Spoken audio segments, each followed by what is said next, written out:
Hey guys, Stinger Stanley here. Bud's Bait, Carthage, Missouri. You guys, your formal name? Samuel Stanley. Talking about COVID. I was diagnosed back on the 18th of December with COVID and waited till the 28th to be admitted in the hospital. At that time, they had decided that COVID had spread into my heart and lungs, and that I needed immediate attention. So they put me into the ICU COVID facility here in Mercy Hospital in Carthage, Missouri. And this is the 28th of February? 28th of December. Sorry. Okay. Yeah. So at that point, they had started administering the antibiotics and the plasma treatment. After 3 days in, my white blood cells stopped working. My organs and stuff had COVID. COVID was taking over my heart and lungs, like I said. It didn't help. The treatment wasn't helping. They were talking about shipping me to KU Medical Center up in Kansas City. At that point, the doctor said, hey, let's try one more round, and if that doesn't work, then we're going to ship him off. They tried one more round. My white blood cells fired back up, thank the Lord. My body had already sustained the damage to my heart and lungs. So I am now going through the heart monitor process. It's not working like it should. My lungs are at a weakened capacity. My neurology doctor, I've got some neurology stuff going on. Most of you guys have the post-COVID symptoms, they call it. Well, you forget stuff. You know, your heart and lungs aren't working like they should. That's all supposed to come back. It hasn't came back. And it's something that we're dealing with every day. So your shortness of breath, your heart hurts sometimes, skips a beat, it races too fast. And the memory stuff, like I said, it comes and goes. Other than that, living with COVID, it affects everybody differently. I know people that only got a runny nose and a sore throat.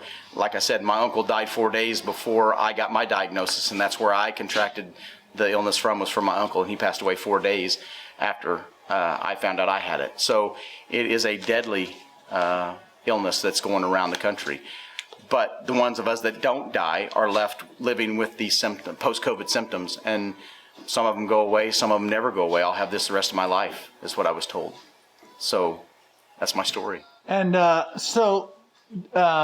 you caught it from your uncle, not from the shop? You're in retail. Right, yeah, I'm in the retail business here. I just started, like I said, in the retail business. We just opened back up for the spring. So other than that, no, he had came to visit. He didn't realize he was sick. And then once we found out that he was sick, I had already gotten it and been diagnosed myself. And like I said, he passed away Christmas Eve morning. And did he have a funeral? Yes, yeah. He was a combat veteran. They had a service for him up in Springfield at the military funeral up there at the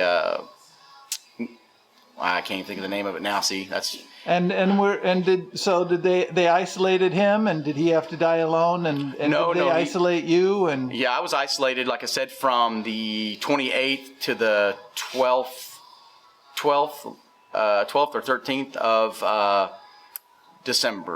January. So I went in 28th of December and got out the 12th or 13th of January, and I was in isolation that whole time. And was that hard on you? I mean, psychologically? That was absolutely the worst. That was the worst part of the whole thing. I mean,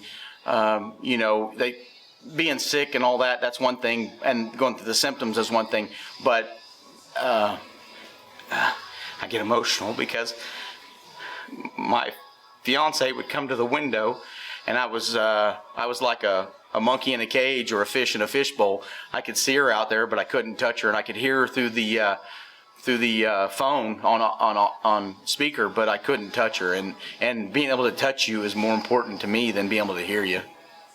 And it's hard on you. The isolation is the hardest part, in my opinion. And for her too. Oh, sure.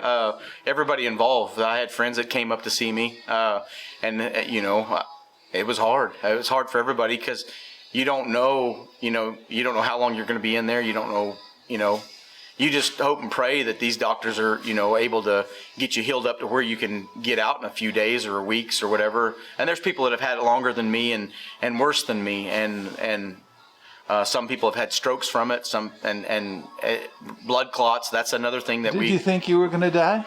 Yes. Absolutely thought I was going to die.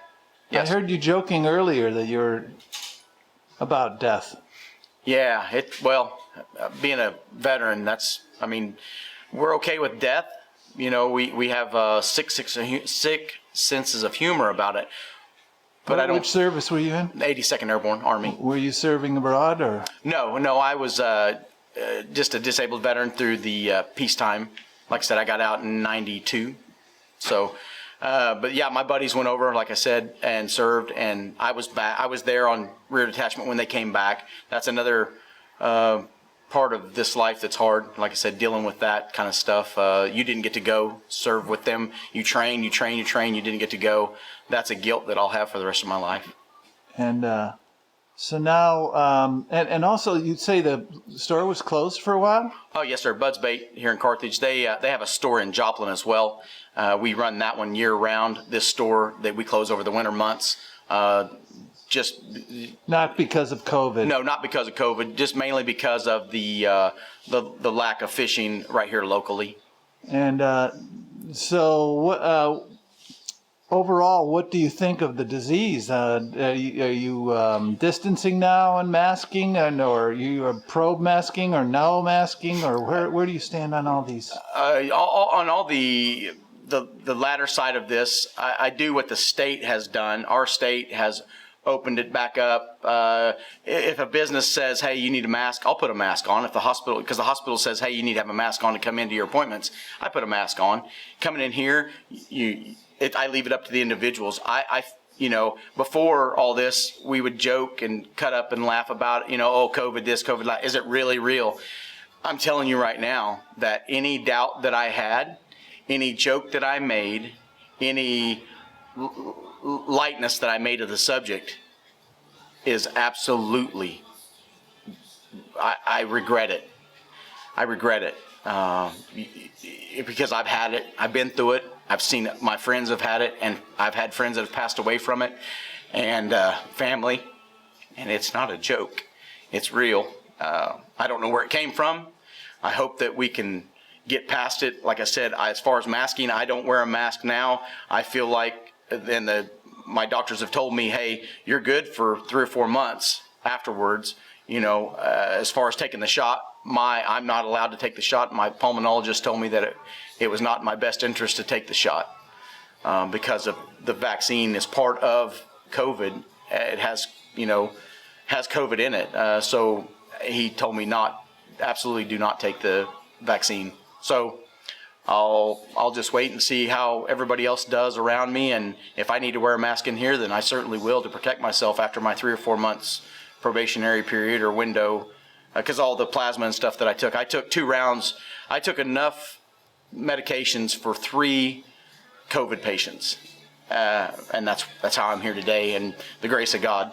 Like I said, if it wasn't, you got to believe in some higher power, and like I said, for me, I'd have to say that there's a miracle involved somewhere along the way. A miracle for you. Amen, for me, for sure.